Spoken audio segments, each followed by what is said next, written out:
గం గణేశాయ నమః. ఒకరోజు కైలాసంలో ఏం జరుగుతుందంటే, ప్రథమ గణాలందరూ పరమశివుని దగ్గరికి వెళ్ళి గణాలకు అధిపతిని నిర్ణయించమని కోరుతారు.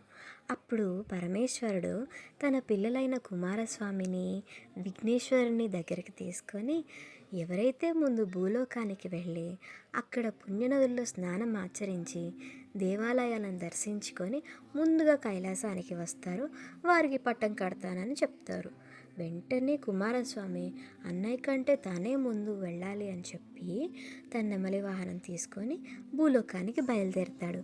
కానీ విఘ్నేశ్వరుడు తన తల్లిదండ్రులే దైవం అని భావించి నారాయణ మంత్రం జపించి వారి చుట్టూ పలుమార్లు ప్రదక్షిణ చేస్తారు. అప్పుడు కుమారస్వామి తను ఏ పుణ్యనదికి వెళ్ళినా తన అన్నయ్య ముందే స్నానం ఆచరించి దర్శించుకున్నట్టు అనిపిస్తుంది. వెంటనే కుమారస్వామి తన తప్పు తెలుసుకొని కైలాసానికి వచ్చి అన్నయ్యనే అధిపతిని చెయ్యండి గణాలందరికీ అని చెప్తారు. అటువంటి విఘ్నేశ్వరునికి భాద్రపద శుక్ల చవితి నాడు మనం పూజించుకుంటాం. అదే వినాయక చవితి.